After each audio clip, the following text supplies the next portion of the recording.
Are you tired of the rat race in America? Are you ready to visit the motherland to relax and rejuvenate?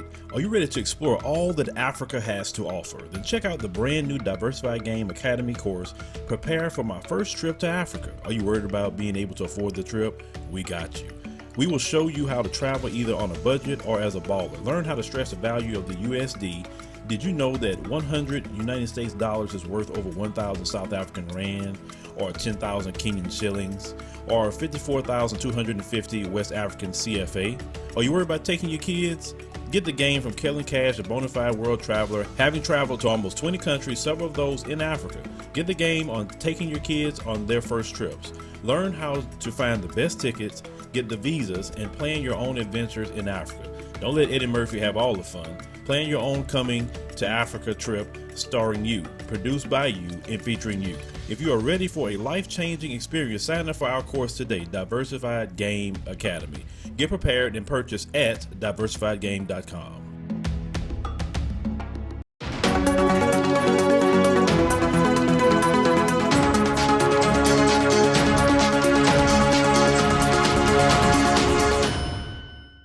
Hello fam, welcome back to the African Diaspora News channel. I am Wongel Zelalem bringing you the story. Today's story comes from Lebanon. We have been doing this story over and over and over and over again. It's just different girls, different country, could be Ethiopia, Kenya, Nigeria, but it keeps happening again and again and again. And I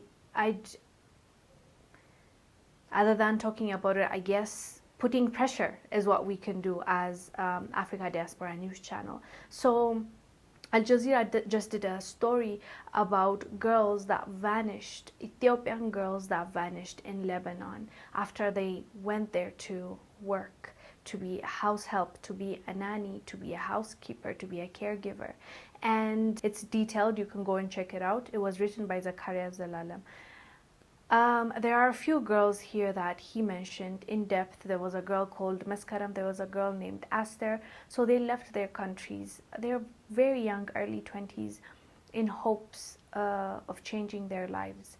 And the sad thing is, they are told you'll get access to your phone, you get paid on time. All these are lies. And with the current situation in Lebanon, they can barely survive themselves, the employers. So I don't even know why they bring in help. If you don't have a job, if you don't have a business of your own, why are you hiring somebody else? Why don't you do it yourself? Why don't you go and clean? Why don't you go and cook and take care of your kids? At the end of the day, you hire people to help you because you can afford it. If you can't afford it, then don't hire. But yeah, so as I was saying, that's how they are sold this dream. The young girls in Ethiopia. Unfortunately, you know, the people that they target and sell this dream to are the ones that are brought up in a household where they saw poverty, and the only thing they think can take them out of that poverty or change their family lives is by fleeing to the Middle East, Lebanon, or, you know, Saudi Arabia, Qatar. So that's the dream that they are being sold. Very unfortunate. And they believe that, and they pay good money to go there. They borrow, their families borrow from people, and they pay the brokers up to $500. They pay the flight tickets and then go there. They're sponsored. I've talked about this quite a number of times, the system called kafala system. It's a sponsorship system where the person that sponsors you is the only one that can hire you. You're contractually obligated, and you can't get out of that contract unless and otherwise they allow you. They give you your passport back and send you back. So literally, that's why people call it modern day slavery. As soon as you get there, they take away your passport. Forget weekends off. What's a weekend off? They're not going anywhere. They even take away their phones, most of them. They're not allowed to access their phones. They only give them phones when they want to talk to their families, like their children, like they're actual slaves. And that's what's been happening. And Ethiopia in 2006 or 2009, they had this law, like they enforced, the government said, we are no longer allowing this women to go there and be mistreated and, you know, lose their lives and not be paid. But then it's never been taken seriously. It still happens. So I don't know if there's a law there. I don't know if it matters if there's a law there, if they're not going to enforce it and something is not happening. So these girls go poof, they vanish, and nobody cares, and the parents, oh my God, if you read this article or go online and look for the parents, how much they grieve because their kids convinced them to go there because they thought they would change their lives and their parents' lives. So the parents probably borrowed money to send them there. And now they don't even know if their kids are alive or not. Just try to be in their position as a parent. It's going to be the hardest thing you have to ever deal with because you don't know if your kid is alive, dead, you don't know what's happening. You know, you can never talk to them when you want to. It's just horrible. And I don't know why they keep getting away with it. I know there are lots of activists out here that are fighting for this women's right. There are pages that are created for this. I think it was even called pay salary, pay up, or be famous, something like that. They go and tell the employers, if you're not paying them, we're going to make you famous by posting you on our Facebook group.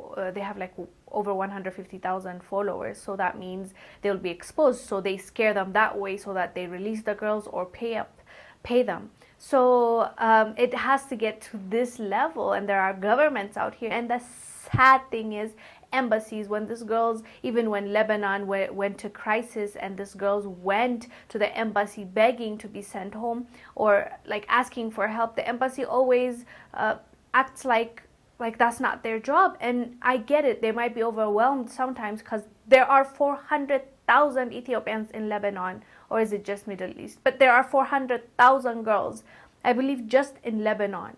400,000 Ethiopians outside of Ethiopia being house helps, caregivers, nannies, and not most of them don't even get paid. They don't have their passports because the employers have it, and they're constantly being mistreated. I don't know how this keeps going on, and I don't know how it's not in the bigger platform of conversations with the AU, UN.